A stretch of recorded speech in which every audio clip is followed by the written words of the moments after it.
What's your thoughts on visualization, maybe vision boards, affirmations, like frequencies, listening to that? What's your thoughts on that? 100%. I think vision boards, great. Always use them. Subliminal messaging, fantastic.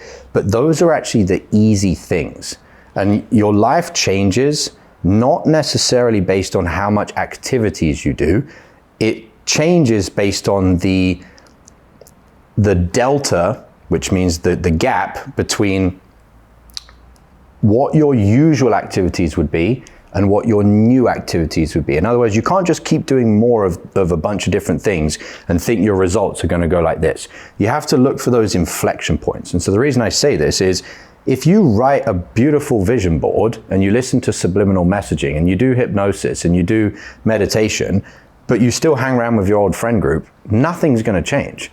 You have to make the hard choices. And then once you've made those hard choices, or simultaneously, absolutely, you can encourage it and you can amplify it with hypnosis, subliminal messaging, mood boards, things like that. But where I've seen so many people, in my instance, salespeople that I train, go wrong, is they use those materials as distractions. Like, oh, well, I'm doing the meditation, I'm doing the hypnosis, I'm doing this. It's like, you just ask them a question. What would be the hardest thing for you to do right now that you know you need to do that you keep putting off? Start there. So like, that would be a question that I would ask my students if I'm mentoring them. They come to me, hey, I'm stuck, I haven't grown, my income hasn't grown, I'm not making more money. What would be the hardest thing that you can do right now that you know you need to do that you keep putting off?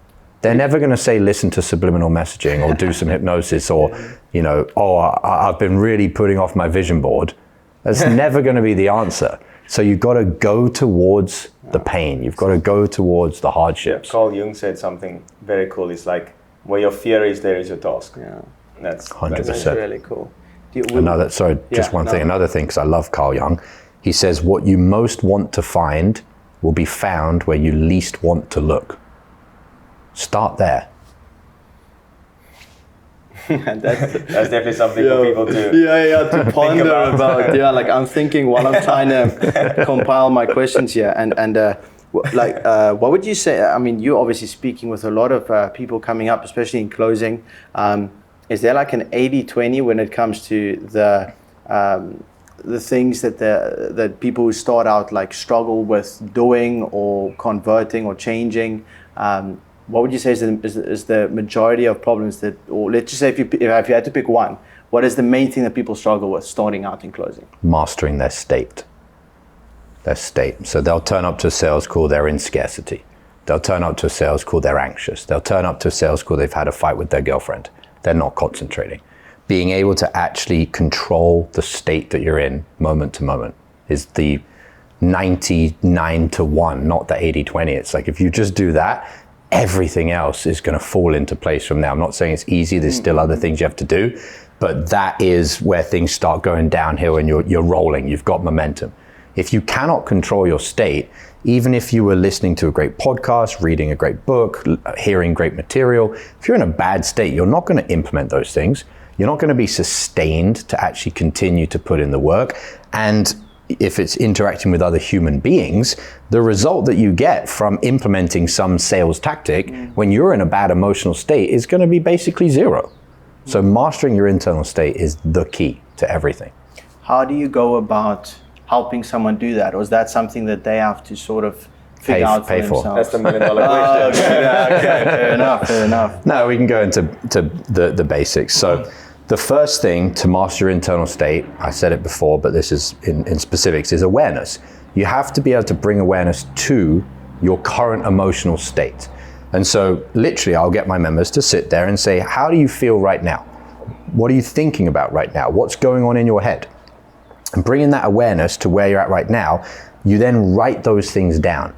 Oh, I'm worried about my next commission check. Oh, I'm a little bit peeved off because I had a bad conversation with my mother or my mother-in-law or whatever. And you write all these things down, and then now you've got awareness of your current emotional state. And you can see where these are like emotions. One could be frustration. One could be anxiety. One could be fear that you don't have the money you need to pay your next month's rent. Once you've got awareness, the next step is to pick and choose what would be an alternative state that would be better than this one.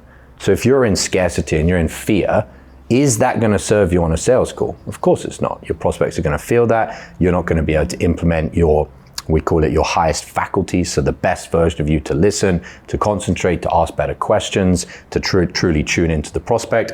And so you would ask yourself, what would be a better state that I could be in right now?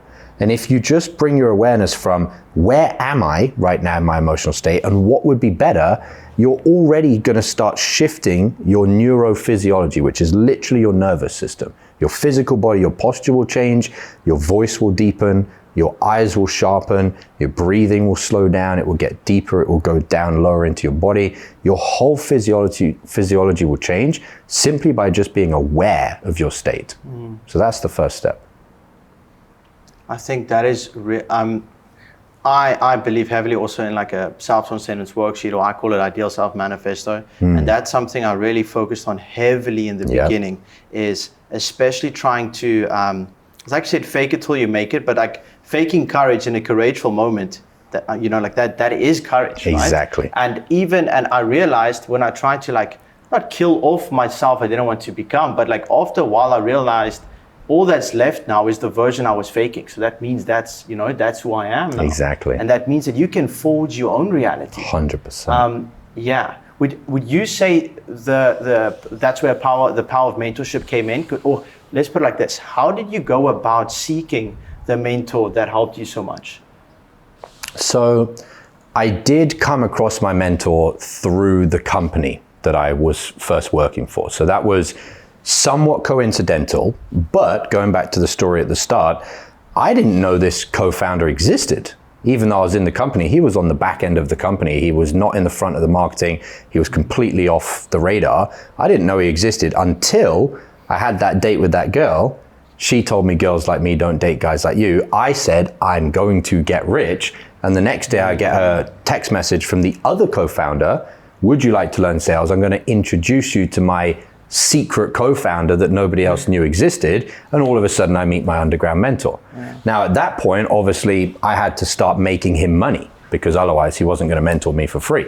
So I had a very short period of time of, him giving me a shot, giving me a few of his old calls, seeing if I could pick it up, seeing how quickly I could pick it up. And that's when I said, I dropped everything. I dropped my friends, my family members, reading, all of the old activities. I dropped my gym routine from 7 days a week down to 3 days a week. I got all the kit in my house, so I didn't even have to go to the gym, because I had one shot. Now I've connected with this mentor, and I put everything into it. And because I started making him money by closing deals, I was able to continue to get access to that mentorship. So that's the first bit, which was, it was divine. It wasn't like I managed to find him on, a Reddit thread or some secret thread somewhere. But the other bit as to why I locked in on this mentor is that I realized this was not a guy that had only mastered one skill. This was a guy that had it all in terms of health, spirituality, financial, even his mastery of relationships and understanding human beings. And if you're gonna have a mentor, sure, you can have a coach that teaches you a specific skill, but if you're gonna have a real mentor, you need to be mentored by someone that's holistically combined all of this together, because you're only gonna be as strong as your weakest link. If you are trying to get rich in business, in a digital marketing agency, in high ticket sales, and your health is, the wheels are falling off, you're not going to make a load of money simply because your health is the weakest link. And so I met the mentor from some divine intervention and me committing that I need to get rich. But then I locked in on this guy because I knew this is the person, if anyone I'd seen online or in person, that has figured it out. They had it all. Yeah. So I want to go back to your moment, like your crisis moment with the date on the goal. Like the worst you can say is no. I think that pretty much that tops it. And obviously through that you entered like a high level of consciousness and just like everything just clicked. Do you think someone has to go through like that moment for them to change? Rock bottom before they change something, or can they change just out of like a good state? They like don't. Comfort almost. No, you definitely can't change out of comfort. Do you have to hit rock bottom? No. Does it need to be an external situation? No. It could be internal introspection that you say, you know what? I'm walking around my house. I don't want to live in this shithole anymore. I want to live in a nice villa. You can have that yourself, but it has to be intense.